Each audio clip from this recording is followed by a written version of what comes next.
Hello दोस्तों, कैसे हैं आप सब। आज की हमारी कहानी है आखिरी हिसाब। शर्मिला की शादी को अभी ज्यादा समय नहीं हुआ था, लेकिन उसे ऐसा लगने लगा था जैसे वह इस घर में बरसों से रह रही हो, क्योंकि यहाँ हर दिन पिछले दिन जैसा ही भारी होता था। बड़े से घर की दीवारें साफ थीं, फर्श चमकते थे, लेकिन उन दीवारों के भीतर रहने वाले लोगों के मन में जमी धूल कभी साफ नहीं होती थी। वह सुबह सबसे पहले उठती, रसोई में जाकर चुपचाप काम शुरू कर देती और कोशिश करती कि किसी की नजर उस पर न पड़े, क्योंकि नजर पड़ते ही कोई न कोई कमी निकाल ली जाती थी। सास को लगता था कि बहू का काम सिर्फ घर संभालना नहीं, बल्कि यह साबित करना भी है कि वह अपने मायके से कमतर होकर आई है। हर बात में मायके का जिक्र, हर गलती में परवरिश पर सवाल और हर चुप्पी को उसकी कमजोरी समझ लेना, यह सब शर्मिला की रोजमर्रा की जिंदगी बन चुका था। ननद, जो खुद बरसों से उसी घर में रहकर हर सुविधा भोग चुकी थी, बहू की हालत देखकर मन ही मन खुश होती थी। उसे लगता था कि अगर यह नई बहू दबकर रहेगी तो घर में उसकी अहमियत बनी रहेगी। शर्मिला का पति सब कुछ देखता था, लेकिन देखना और साथ देना, इन दोनों के बीच का फर्क वह समझना ही नहीं चाहता था। उसे लगता था कि माँ और बहन के बीच बोलना बेवकूफी है, और बहू तो समझदार है ही, वो सह लेगी। यही सह लेगी शब्द शर्मिला के जीवन का सबसे भारी शब्द बन गया था। हर कोई उसी एक उम्मीद पर टिका था कि वह सहती रहेगी और घर की शांति बनी रहेगी। पहले फल शर्मिला भी यही सोचती थी कि शायद समय के साथ सब बदल जाएगा। उसने हर ताने को अनसुना किया, हर अपमान को दिल से उतारने की कोशिश की और हर रात खुद को समझाया कि सुबह सब ठीक हो जाएगा। लेकिन सुबह कभी ठीक नहीं होती थी। सुबह के साथ नए ताने, नई बातें और नई तुलना लेकर आती थी, कभी पड़ोस की बहू से, कभी रिश्तेदार की बेटी से और कभी ननद से। एक दिन की बात थी जब घर में कुछ रिश्तेदार आए हुए थे। सास ने हंसते हंसते वही पुरानी बात दोहरा दी कि बहू मायके से क्या लाई थी और क्या नहीं लाई थी। सबके सामने यह बात कही गई और सबके सामने शर्मिला को नीचा दिखाया गया। उस पल कमरे में मौजूद हर इंसान की नजर कुछ सेकंड के लिए शर्मिला पर टिक गई। कोई सहानुभूति नहीं थी उन नजरों में, बस तमाशा देखने की आदत थी। शर्मिला ने उस दिन भी कुछ नहीं कहा। उसका सिर झुका रहा, हाथ चलते रहे और चेहरे पर वही साधारण भाव बना रहा। सबको लगा कि यह भी बाकी दिनों की तरह एक और अपमान था जो वह सह गई। लेकिन उस दिन के बाद शर्मिला के भीतर कुछ बदल चुका था। वह रोई नहीं, उसने किसी से शिकायत नहीं की, उसने पति से भी कोई सवाल नहीं किया। उसने बस याद रखना शुरू कर दिया। याद रखना आसान नहीं होता, लेकिन शर्मिला ने इसे अपनी आदत बना लिया। उसे याद था कि किस दिन कौन सा ताना मारा गया, किसने उसके अपमान पर हंसी उड़ाई और किसने चुप रहकर सब कुछ होने दिया। यह यादें दर्द नहीं दे रही थीं, बल्कि उसे भीतर से ठंडा कर रही थीं। उस ठंडेपन में गुस्सा नहीं था, बल्कि एक अजीब सी स्पष्टता थी। धीरे धीरे उसने अपने व्यवहार में कोई बदलाव नहीं आने दिया। वह वैसी ही बहू बनी रही जैसी सब चाहते थे, शांत, आज्ञाकारी और बिना सवाल करने वाली। इसी वजह से घर में किसी को भी शक नहीं हुआ। सास को लगा कि बहू पूरी तरह काबू में है। ननद को लगा कि यह लड़की कभी आवाज नहीं उठाएगी। पति को लगा कि हालात अपने आप ठीक हो गए हैं। लेकिन असलियत यह थी कि शर्मिला अब सिर्फ सह नहीं रही थी, वह समझ भी रही थी। वह देख रही थी कि घर में फैसले कैसे लिए जाते हैं, पैसों का नियंत्रण किसके हाथ में है, रिश्तेदारों के सामने कौन क्या दिखाना चाहता है और अंदरूनी सच्चाई क्या है। यह सब जानकारी उसके लिए हथियार नहीं बल्कि ढाल बन रही थी। उसने यह भी समझ लिया था कि सीधे लड़ने से कुछ नहीं मिलेगा। इस घर में आवाज उठाने वाले को बदतमीज कहा जाता है और चुप रहने वाले को कमजोर। इसलिए उसने वही रास्ता चुना जिसे सब उसकी कमजोरी समझते थे। उसकी चुप्पी अब मजबूरी नहीं रही थी, बल्कि एक सोच समझकर लिया गया फैसला बन चुकी थी। कई बार रात को जब सब सो जाते, शर्मिला देर तक जागती रहती और सोचती कि आखिर कितनी देर तक कोई इंसान खुद को भूल सकता है। उसे जवाब मिल चुका था, जब तक वह खुद न चाहे। उस दिन के बाद उसने अपने लिए एक ही बात तय की थी कि वह अब टूटेगी नहीं, चाहे सामने वाले को इसका एहसास हो या न हो। घर में सब कुछ पहले जैसा ही चल रहा था, लेकिन शर्मिला के भीतर कुछ नया जन्म ले चुका था। यह न तो बदले की आग थी और न ही किसी को नुकसान पहुंचाने की इच्छा। यह बस इतना था कि उसने तय कर लिया था कि सहना हमेशा के लिए नहीं होगा। उसने मन ही मन वही बात दोहराई जिसे कोई सुन नहीं सकता था। आज सह लिया है, लेकिन कल हिसाब जरूर होगा।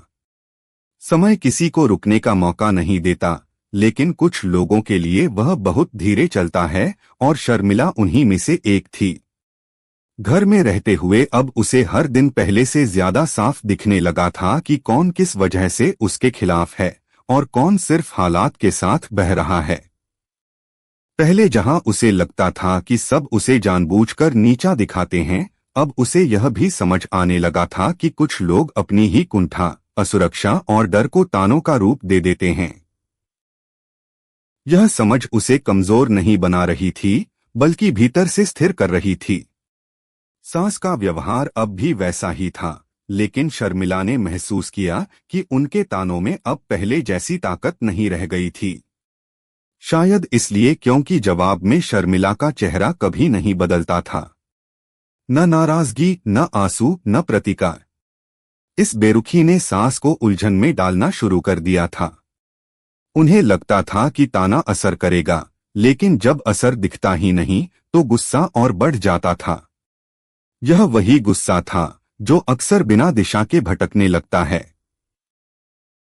ननद को सबसे पहले फर्क महसूस हुआ। उसे लगा कि घर में बहू की मौजूदगी अब पहले जैसी नहीं रही। काम तो वही कर रही थी, लेकिन अब उसके हाथों में एक अजीब सा आत्मविश्वास दिखने लगा था। वह ज्यादा बोलती नहीं थी, पर जो भी करती थी उसमें कोई कमी नहीं छोड़ी जाती थी। ननद को डर लगने लगा कि अगर यह बहू ऐसे ही सब संभालती रही तो उसकी अपनी अहमियत कम हो जाएगी। इस डर ने उसके व्यवहार को और तीखा बना दिया। पति अब भी चुप था, लेकिन उसकी चुप्पी में अब उतनी लापरवाही नहीं थी। वह देख रहा था कि घर में माहौल बदल रहा है, लेकिन वह यह समझने की कोशिश नहीं कर रहा था कि क्यों। उसे बस इतना लग रहा था कि चीजें उसके हाथ से फिसल रही हैं, और यह एहसास उसे असहज करने लगा था। शर्मिला ने यह भी नोटिस किया कि जब जब वह किसी बात पर चुप रहती है, पति की बेचैनी बढ़ जाती है।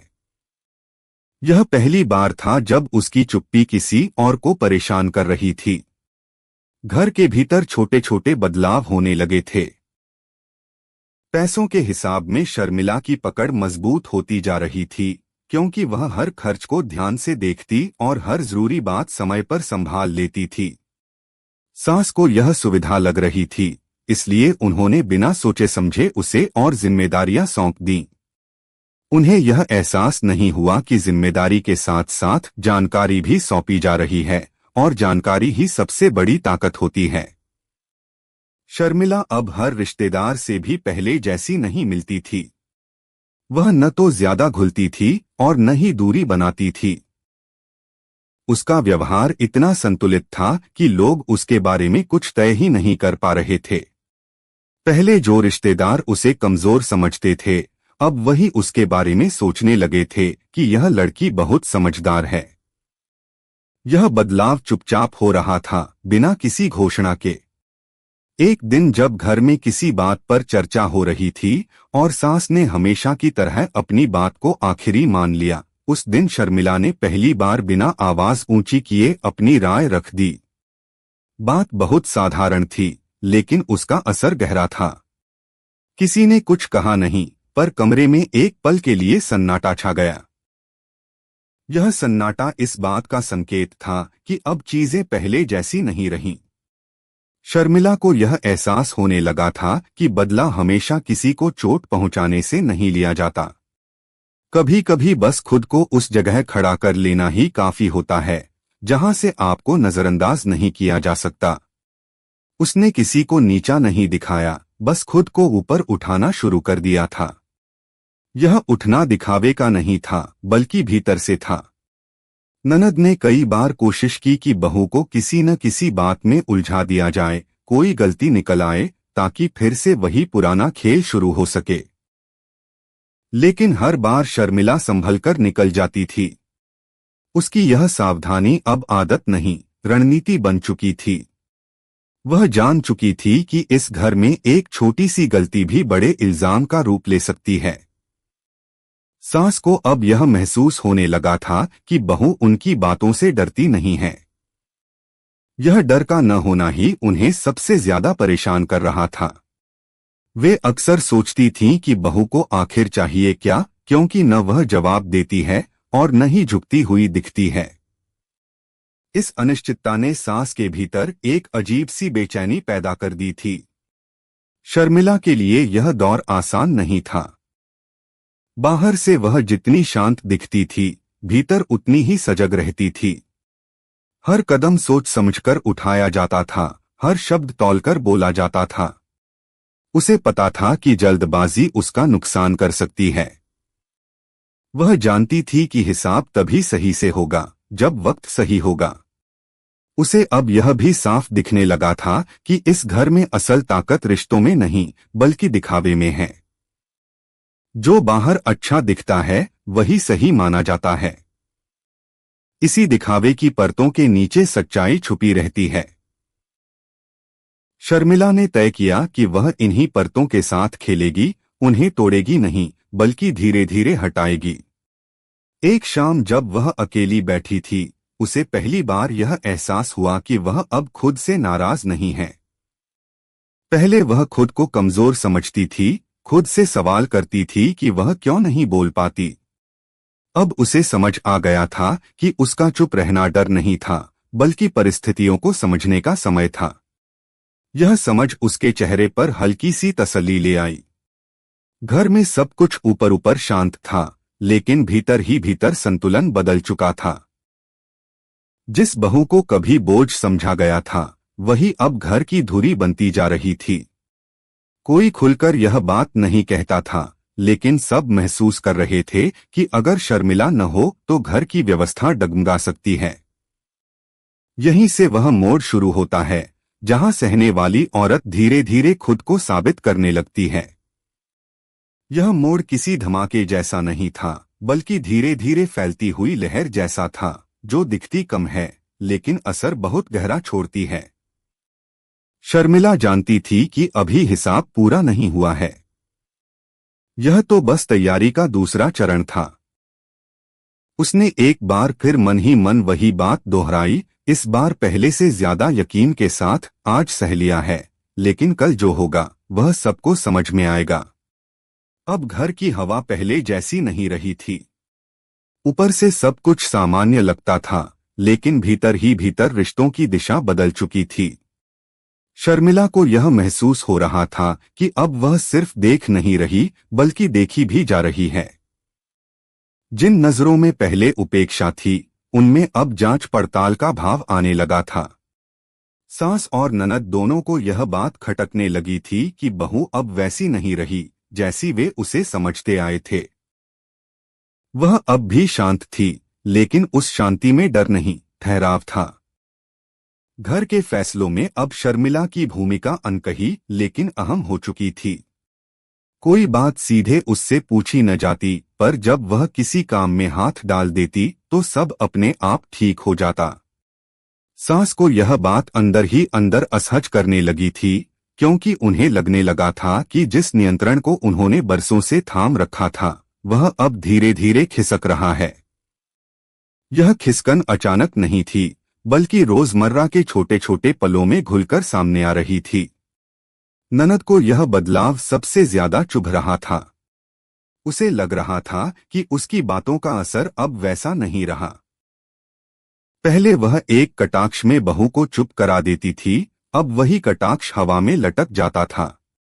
शर्मिला न जवाब देती न सफाई, बस अपने काम में लगी रहती। यह अनदेखी ननद के लिए अपमान से कम नहीं थी। वह कई बार जानबूझकर ऐसी स्थितियां बनाती जहां शर्मिला से गलती हो, लेकिन हर बार उसकी कोशिश नाकाम रहती।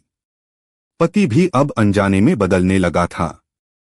उसे एहसास होने लगा था कि जिस बहू को वह हमेशा सहने वाली समझता आया था, वह अब हालात संभालने वाली बन चुकी है। उसे यह भी समझ आने लगा था कि उसकी अपनी चुप्पी ने किस तरह उसकी पत्नी को अकेले लड़ने पर मजबूर किया था। हालांकि वह अब भी खुलकर कुछ कह नहीं पाता था, लेकिन उसकी नजरें शर्मिला को पहले से ज्यादा ध्यान से देखने लगी थीं। घर में एक दिन ऐसी स्थिति आ गई जहां किसी जरूरी फैसले पर सबकी राय बंटी हुई थी। सास अपनी आदत के मुताबिक अंतिम बात कहना चाहती थी, ननद अपनी सुविधा देख रही थी और पति उलझन में था। उस पल शर्मिला ने कोई विरोध नहीं किया, बस अपनी बात शांति से रख दी। बात साधारण थी, लेकिन उसमें इतना संतुलन था कि किसी के पास उसे नकारने की वजह नहीं थी। वही फैसला आखिरकार माना गया और उसी दिन पहली बार सास को महसूस हुआ कि बहू अब सिर्फ सुनने वाली नहीं रही। यह एहसास सास के लिए बहुत भारी था। उन्होंने अपने भीतर उठती असुरक्षा को तानों में बदलने की कोशिश की, लेकिन अब वह ताने पहले जैसे असर नहीं कर पा रहे थे। शर्मिला हर ताने को ऐसे सुनती जैसे वह उसका नहीं है। यह दूरी सास को और बेचैन करने लगी। उन्हें लगने लगा कि बहू उनके हाथ से निकलती जा रही है, लेकिन वह यह भी नहीं समझ पा रही थी कि उसे रोकें कैसे। शर्मिला के लिए यह दौर मानसिक रूप से सबसे कठिन था। बाहर से वह जितनी स्थिर दिखती थी, भीतर उतनी ही सजग रहती थी। उसे पता था कि अब छोटी सी चूक भी उसकी पूरी मेहनत पर पानी फेर सकती है। इसलिए वह हर कदम बेहद सोच समझकर रखती थी। उसका लक्ष्य किसी को गिराना नहीं था, बल्कि खुद को उस जगह तक ले जाना था जहां उसे नजरअंदाज करना मुमकिन न हो। धीरे धीरे रिश्तेदारों की नजर में भी उसकी छवि बदलने लगी थी। पहले जहां उसे बस एक चुप रहने वाली बहू माना जाता था, अब लोग उसके व्यवहार की तारीफ करने लगे थे। यह तारीफें सास के कानों तक पहुंचती और उन्हें भीतर ही भीतर चोट पहुंचाती। उन्हें लगता था कि घर की इज्जत पर अब उनका नहीं, बहू का नाम लिया जा रहा है। ननद ने आखिरकार एक बार खुलकर माहौल बिगाड़ने की कोशिश की। उसने किसी छोटी सी बात को बड़ा बना दिया। उम्मीद थी कि सास और पति मिलकर बहू को घेर लेंगे, लेकिन इस बार माहौल वैसा नहीं बना। बात फैलने से पहले ही शर्मिला ने पूरे संयम से स्थिति संभाल ली। उसने न किसी पर आरोप लगाया, न खुद को सही ठहराने की कोशिश की, बस हालात को इतना साफ कर दिया कि किसी के पास उंगली उठाने की गुंजाइश ही नहीं बची। उस दिन ननद को पहली बार यह एहसास हुआ कि खेल अब उसके हाथ में नहीं रहा। सास भी चुप थीं, क्योंकि उन्हें समझ आ गया था कि खुलकर कुछ कहने का मतलब खुद की स्थिति कमजोर करना होगा। पति यह सब देख रहा था और शायद पहली बार उसे यह महसूस हुआ कि उसकी पत्नी कितनी मजबूत है। उस रात शर्मिला देर तक जागती रही। उसे याद आया कि कैसे वह इसी घर में आकर खुद को सबसे कमजोर समझती थी। आज वही घर उसे चुनौती नहीं दे पा रहा था। उसने कोई बदला नहीं लिया था, फिर भी हिसाब होने लगा था। यह हिसाब तानों का नहीं, बल्कि व्यवहार का था। जिसने उसे कम आंका था, वही अब उसे समझने की कोशिश कर रहा था। अब कहानी उस मोड़ पर आ चुकी थी जहां सच्चाई छुपी नहीं रह सकती थी। सहने और समझने का दौर लगभग पूरा हो चुका था। अगला कदम सबसे कठिन था, क्योंकि अब उसे खुद के लिए खड़ा होना था, बिना शोर, बिना आरोप, लेकिन पूरी मजबूती के साथ। शर्मिला जानती थी कि अंतिम हिसाब अभी बाकी है। यह हिसाब किसी झगड़े में नहीं, बल्कि उस पल में होगा जब सबको यह स्वीकार करना पड़ेगा कि जिस औरत को उन्होंने कभी कमजोर समझा था, वही इस घर की सबसे मजबूत कड़ी बन चुकी है। उसने मन ही मन वही वाक्य दोहराया, अब डर के बिना आज सह लिया था, अब कल बहुत पास है। अब उस घर में कुछ भी वैसा नहीं बचा था जैसा शर्मिला के आने के शुरुआती दिनों में था। दीवारें वही थीं, कमरे वही थे, लोग भी वही थे, लेकिन उनके बीच का संतुलन बदल चुका था। जो पहले बोलते थे अब सोचकर बोलते थे, और जो पहले चुप रहता था अब उसकी चुप्पी को भी नजरअंदाज नहीं किया जा सकता था। शर्मिला यह बदलाव रोज महसूस कर रही थी, लेकिन उसने इसे कभी अपने चेहरे पर नहीं आने दिया। उसे पता था कि अंतिम मोड़ हमेशा सबसे शांत होता है। सास अब पहले जैसी कठोर नहीं रही। उनके तानों में वह धार नहीं बची थी, क्योंकि उन्हें खुद समझ आने लगा था कि हर ताना उन्हें ही कमजोर करता जा रहा है। बहू के खिलाफ माहौल बनाना अब आसान नहीं रहा था। रिश्तेदारों के सामने शर्मिला की छवि एक समझदार, सुलझी हुई और जिम्मेदार औरत की बन चुकी थी। सास को यह बात सबसे ज्यादा चुभती थी कि अब लोग उनकी नहीं, बहू की बातों को ज्यादा गंभीरता से लेने लगे थे। ननद का व्यवहार भी बदल चुका था, लेकिन यह बदलाव समझदारी से नहीं, मजबूरी से आया था। वह जान चुकी थी कि बहू को नीचा दिखाने की हर कोशिश अब उल्टी उसी पर भारी पड़ सकती है। उसकी बातें अब कटाक्ष नहीं रहीं, बल्कि असहज मजाक बनकर रह गई थीं, जिन्हें कोई गंभीरता से नहीं लेता था। जिस घर में वह खुद को सबसे ज्यादा मजबूत समझती थी, उसी घर में उसकी पकड़ ढीली पड़ चुकी थी। पति के भीतर सबसे बड़ा परिवर्तन आया था। उसे अब साफ दिखने लगा था कि उसकी पत्नी ने किस तरह बिना शोर किए, बिना किसी से लड़ाई किए, इस घर में अपनी जगह बनाई है। उसे यह भी एहसास हुआ कि उसने अपनी चुप्पी से कितनी बार गलत पक्ष का साथ दिया था। शर्मिला ने उससे कभी शिकायत नहीं की, लेकिन यही चुप्पी अब उसके लिए आईना बन चुकी थी। वह समझ गया था कि कुछ गलतियां शब्दों से नहीं, एहसास से सुधरती हैं। एक दिन घर में ऐसी स्थिति आई जहां पुराने तरीके से काम करना संभव नहीं रहा। किसी बड़े फैसले पर सबकी नजर अनजाने में शर्मिला पर टिक गई। किसी ने उससे सीधे कुछ नहीं कहा, लेकिन यह इंतजार अपने आप में बहुत कुछ कह रहा था। उसने उस दिन भी कोई अधिकार जताने की कोशिश नहीं की, बस पूरे संतुलन के साथ अपनी राय रख दी। वह राय न किसी के खिलाफ थी, न किसी के पक्ष में, बस घर के भले के लिए थी। वही राय मानी गई और उसी पल सबको यह स्वीकार करना पड़ा कि अब इस घर में उसके बिना कोई फैसला पूरा नहीं होता।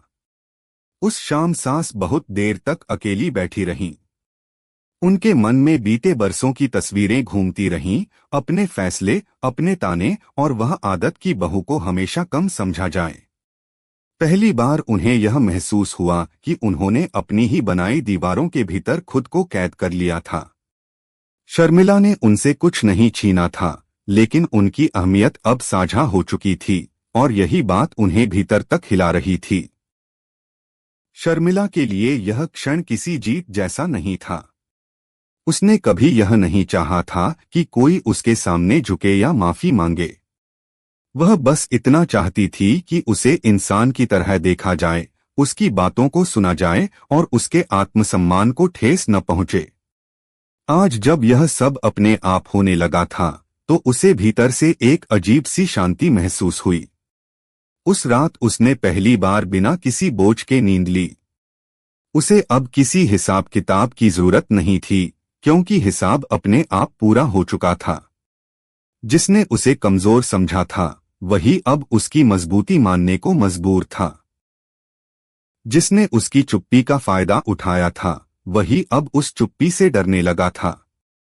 समय के साथ घर में रिश्ते बेहतर नहीं हुए, लेकिन ईमानदार जरूर हो गए।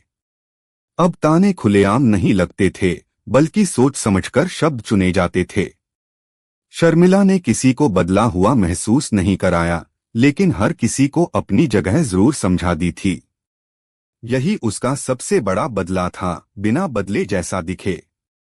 एक दिन वह आईने के सामने खड़ी हुई और खुद को देखा। वही चेहरा था, वही आंखें, लेकिन अब उनमें डर नहीं था। उसने मन ही मन खुद से कहा कि सहना उसकी कमजोरी नहीं थी, बल्कि उसकी ताकत थी, क्योंकि उसी सहनशीलता ने उसे समझदारी दी, और उसी समझदारी ने उसे वह जगह दिलाई जहां से कोई उसे अनदेखा नहीं कर सकता। कहानी यहीं खत्म होती है, लेकिन उसका अर्थ यहीं शुरू होता है। कुछ लोग उसी दिन हार जाते हैं जिस दिन वे बोल नहीं पाते, और कुछ लोग उसी दिन जीतना शुरू करते हैं जिस दिन वे चुप हो जाते हैं। शर्मिला उन्हीं में से एक थी जिसने साबित कर दिया कि आज सह लेना हार नहीं होता, अगर कल हिसाब सही तरीके से किया जाए। धन्यवाद दोस्तों। अगर आपको कहानी अच्छी लगी हो तो चैनल को लाइक, शेयर और सब्सक्राइब करना न भूले।